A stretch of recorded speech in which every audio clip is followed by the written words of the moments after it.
Movie की शुरुआत एक तेज गाड़ी से होती है जिसमें दो दोस्त बैठे होते हैं जिनके नाम हैं स्कॉट और माइक। स्कॉट माइक को तेज रफ्तारी पर डांटता है, मगर माइक गलती से बता देता है कि स्कॉट के लिए एक सरप्राइज पार्टी है। जब माइक को एहसास होता है कि सरप्राइज खराब हो गया है तो वो स्कॉट से कहता है कि अंदर जाकर हैरान होने का ड्रामा कर लेना। थोड़ी देर बाद वो स्कॉट के अपार्टमेंट में एंटर होते हैं, जहां स्कॉट दिखावा करता है कि वो हैरान है क्योंकि उसकी बीवी एनी और दोस्त वहां खुशी मनाने के लिए जमा है।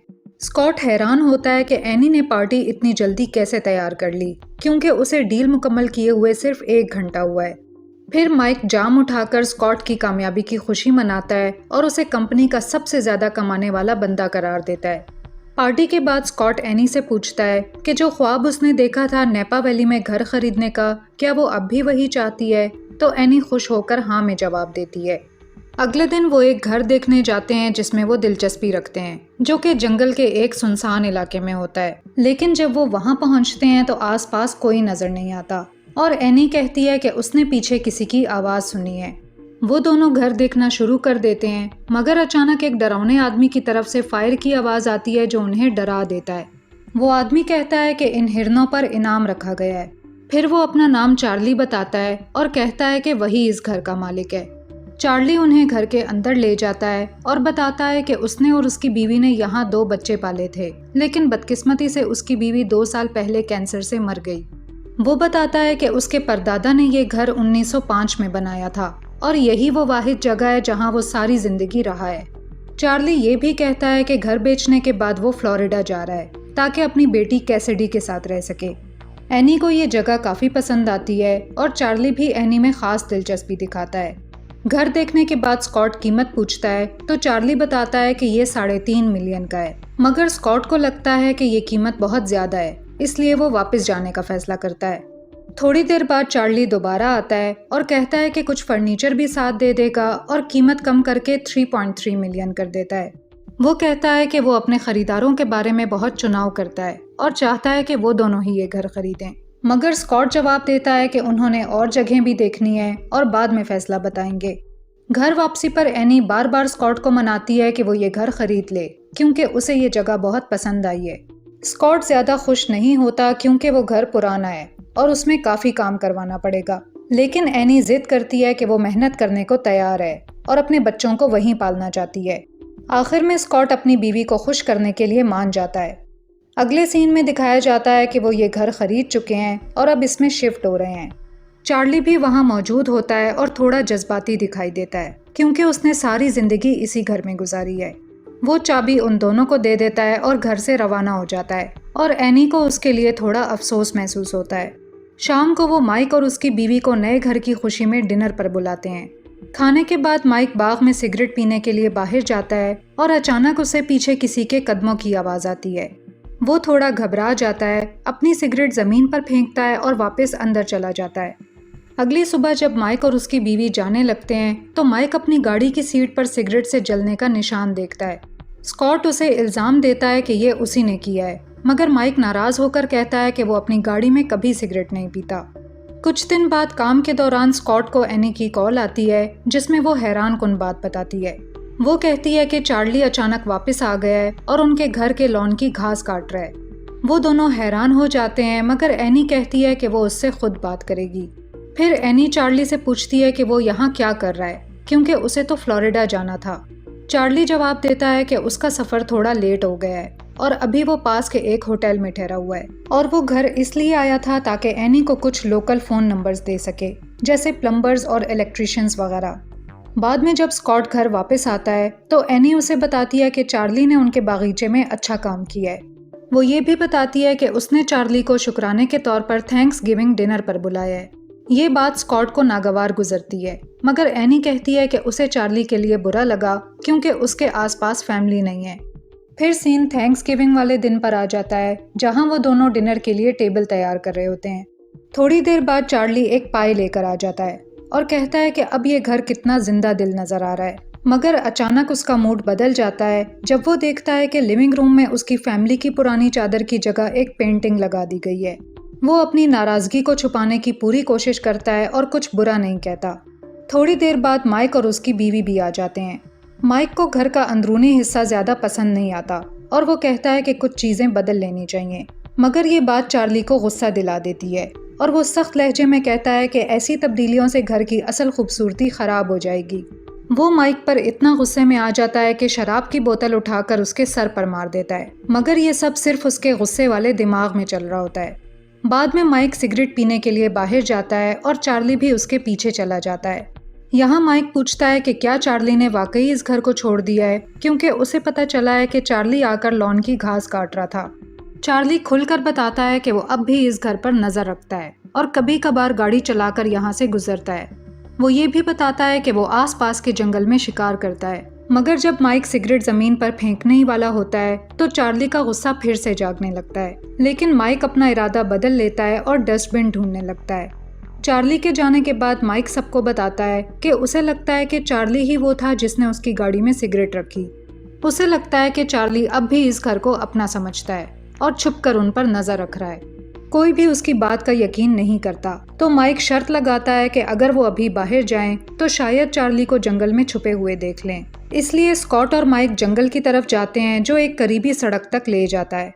उन्हें वहां गाड़ी के टायर के ताज़ा निशान नजर आते हैं, जो कि अजीब लगते हैं क्योंकि चार्ली तो काफी देर पहले जा चुका था। अचानक वो दूर एक गाड़ी देखते हैं, मगर इससे पहले कि वो देख सकें कि ड्राइवर कौन है, गाड़ी तेजी से वहां से चली जाती है। अगले दिन स्कॉट परेशान हो जाता है और कुछ मजदूर बुलाता है ताकि वो घर के बाहर कैमरे लगा दें। थोड़ी ही देर में चार्ली अचानक आ जाता है और मजदूरों पर गुस्सा करता है कि वो उसके घर में सुराख क्यों कर रहे हैं। तो स्कॉट उसे समझाता है कि वो ये सब उनकी हिफाजत के लिए कर रहा है, क्योंकि जंगल में कोई छुपकर घूम रहा है। मगर चार्ली कहता है कि वो तो बस कुछ हाई स्कूल के लड़के हैं जो जंगल में आकर पार्टी करते हैं। वो जोर देता है कि सीसीटीवी कैमरा लगाना फजूल है, मगर स्कॉट उसकी बात मानने से इनकार कर देता है। उस रात स्कॉट को नींद नहीं आती क्योंकि उसे घर के अंदर से लकड़ी चरचराने की आवाजें आती रहती हैं। थोड़ी देर बाद घर के बाहर लगी मोशन सेंसर लाइट्स अचानक खुद ही ऑन हो जाती हैं। स्कॉट बाहर जाकर अंदर आने वाले को देखने की कोशिश करता है, मगर पता चलता है कि वो कुछ हाई स्कूल के लड़के हैं जो गाड़ी में बैठकर भाग जाते हैं। हैरानी की बात यह है कि स्कॉट को पता नहीं होता कि चार्ली भी अंधेरे में छुपा हुआ है। कुछ दिन बाद काम पर स्कॉट एक क्लाइंट के साथ मीटिंग मुकम्मल करता है, जो उसे बाद में अपनी टीम के साथ ड्रिंक्स पर आने की दावत देती है। उधर एनी क्रिसमस की तैयारी कर रही होती है जब चार्ली अचानक एक शराब की बोतल लेकर उनके घर आ जाता है। चार्ली को क्रिसमस की सजावट देखकर बहुत खुशी होती है। एनी उससे पूछती है कि क्या वो मदद करना चाहेगा और वो खुशी खुशी मान जाता है। काम खत्म करने के बाद दोनों घर के अंदर जाते हैं और मिलकर शराब पीने का फैसला करते हैं। इस दौरान वो डरावना आदमी छुपकर एनी को घूरता रहता है, जिससे साफ पता चलता है कि उसे एनी में दिलचस्पी है। फिर एनी को स्कॉट का मैसेज आता है कि वो देर से आएगा। ये बात एनी को बुरी लगती है और वो फौरन स्कॉट को फ़ोन करके पूछती है कि उसने कॉल करने के बजाय मैसेज क्यों किया।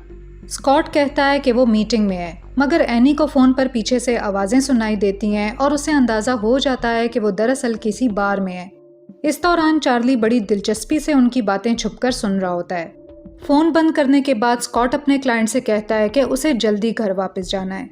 जब वो घर पहुंचता है तो उसे पता चलता है कि चार्ली यहाँ आया था, जिस पर वो नाराज़ हो जाता है। मगर एनी भी उसे डांटती है कि उसने कॉल करने की बजाय मैसेज क्यों किया, और बताती है कि पिछली बार जब उसने ऐसा किया था तो वो उससे बेवफाई कर रहा था।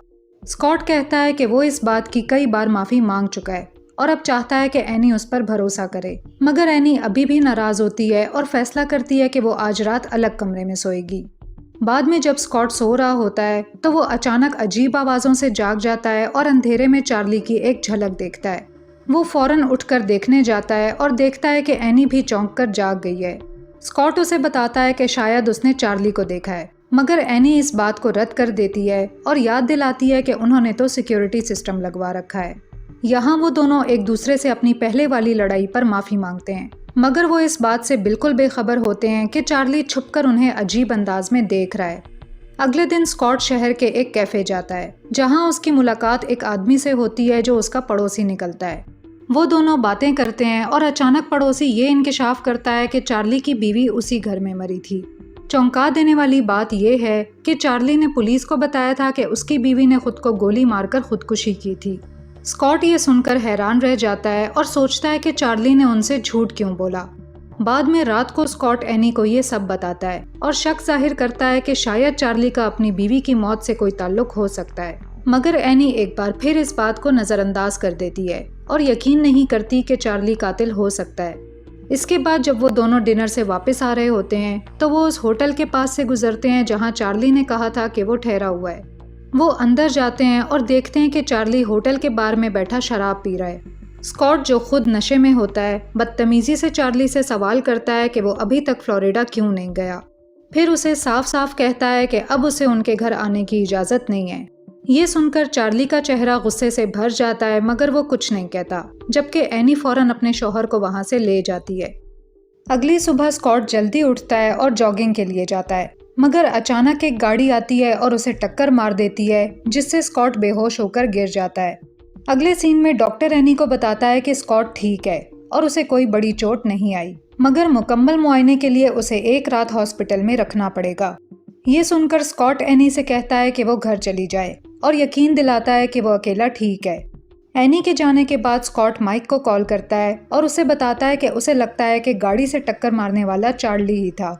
उसका मानना है कि चार्ली इस घर का दीवाना हो चुका है और अब वो एनी पर भी फिदा हो गया है। इसीलिए स्कॉट माइक से कहता है कि वो उनके ऑफिस के आईटी वाले बंदे से राब्ता करे और चार्ली के बारे में सब कुछ पता करे। उधर घर में एनी नहा रही होती है जब उसे दरवाज़ा ज़ोर से बंद होने की आवाज़ सुनाई देती है। वो नीचे आती है और देखती है कि चार्ली दरवाजे के बाहर पिज्ज़ा लेकर खड़ा है। वो कहता है कि उसे स्कॉट के एक्सीडेंट का पता चला है और उसने सोचा कि अगर एनी भूखी हो तो खाने के लिए कुछ ले आए। चार्ली कहता है कि इस वाक़ये ने उसे उस वक्त की याद दिला दी जब उसकी बीवी कैंसर के इलाज के दौरान हॉस्पिटल में थी। फिर वो जाने के लिए मुड़ता है, मगर एनी को उसके लिए अफसोस होता है और वो उसे अंदर बुला लेती है कि वो साथ खाना खा लें। दूसरी तरफ माइक स्कॉट से मिलने आता है, जिसने चार्ली के बारे में असल सच्चाई पता लगा ली होती है। पता चलता है कि चार्ली की कंस्ट्रक्शन कंपनी दिवालिया हो चुकी है। उस पर कई मुकदमे चल रहे हैं और वो कर्जों में डूबा हुआ है। इसी वजह से चार्ली को अपना पसंदीदा घर बेचना पड़ा।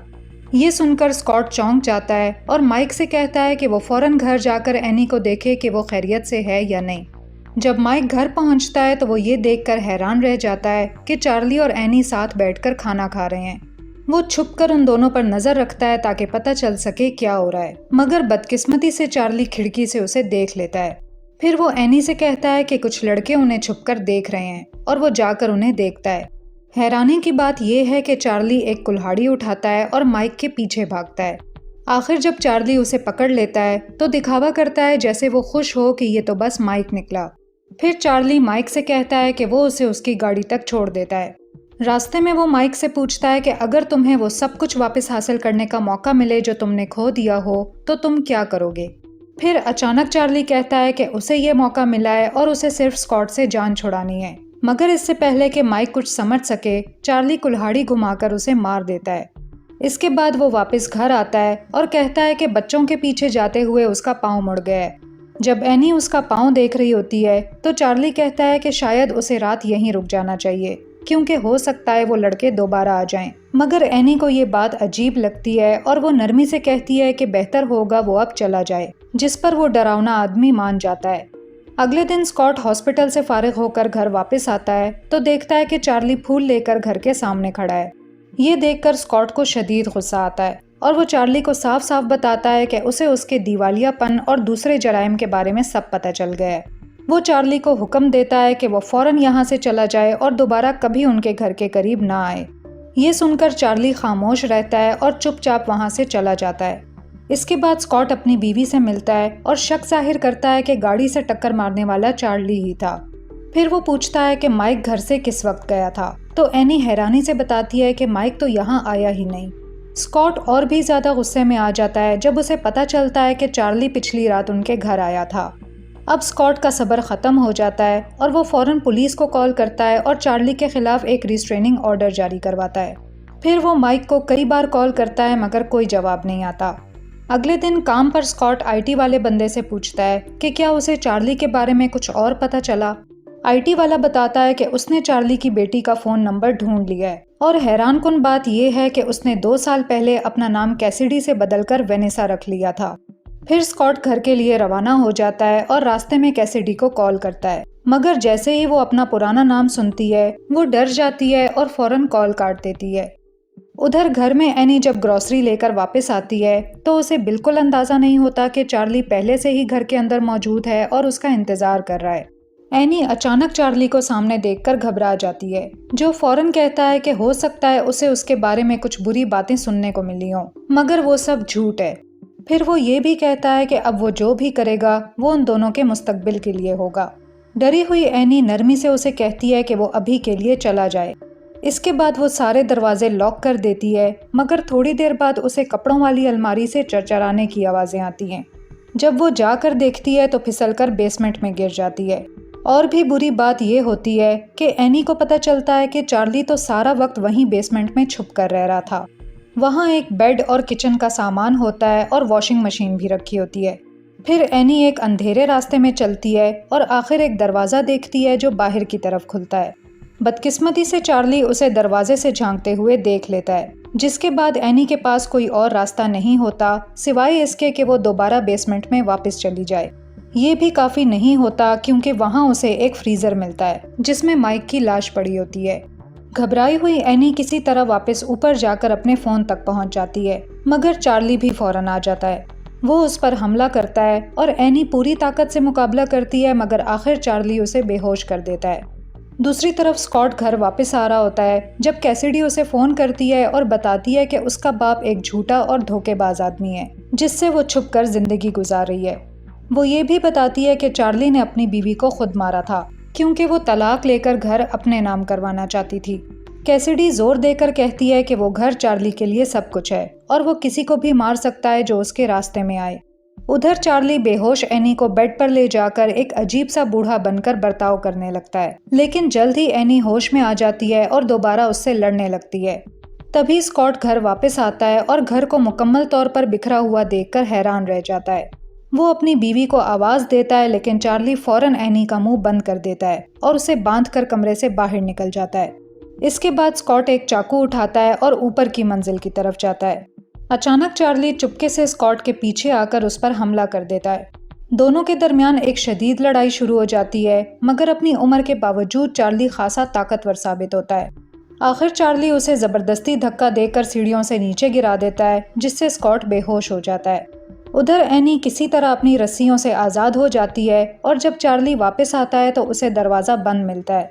आखिर वो दरवाज़ा तोड़कर अंदर घुस जाता है, मगर अंदर आते ही एनी उस पर हमला कर देती है। चार्ली पर हमले का कोई ख़ास असर नहीं होता और वो आसानी से एनी पर काबू पा लेता है। इसी दौरान स्कॉट को होश आ जाता है और वो फ़ौरन एनी की मदद के लिए भागता है। चार्ली एक बार फिर काबू पा लेता है, मगर इस बार एनी पीछे से छुरी मारकर चार्ली को शदीद ज़ख्मी कर देती है। चार्ली लड़खड़ाता हुआ बेसमेंट की तरफ जाता है, जबकि एनी स्कॉट को बताती है कि माइक मर चुका है और ये कि चार्ली सारा वक्त उनकी बेसमेंट में छुपा हुआ था। इसके बाद वो दोनों घर से भागने का फैसला करते हैं, लेकिन चार्ली बंदूक के साथ वापस आता है और अंधाधुंध फायरिंग शुरू कर देता है, जिससे वो दोनों एक कमरे में छुपने पर मजबूर हो जाते हैं।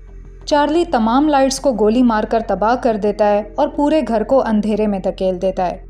पागल चार्ली उन दोनों को घर से निकालना चाहता है और फिर एक एक दरवाजे पर फायरिंग शुरू कर देता है ताकि वो उन्हें ढूंढ सके, मगर जैसे ही लगता है कि वो उनके करीब पहुंच चुका है, स्कॉट अचानक बेसबॉल बैट से उसके मुंह पर वार करता है और उसकी बंदूक छीन लेता है। दूसरी तरफ एनी 911 पर कॉल करती है और फौरन इत्तला देती है कि उसके हस्बैंड ने एक घुसपैठिए पर गोली चलाई है। चार्ली को लगता है कि एनी ने उसे धोखा दिया है और रोते हुए अपनी जान की भीख मांगता है, मगर आखिर स्कॉट ट्रिगर दबा देता है और यहीं पर मूवी ख़त्म हो जाती है। मूवी पसंद आई हो तो वीडियो पर लाइक और कमेंट ज़रूर करें और ऐसे ही मूवी रिकैप्स देखने के लिए चैनल को सब्सक्राइब करें। Thanks for watching.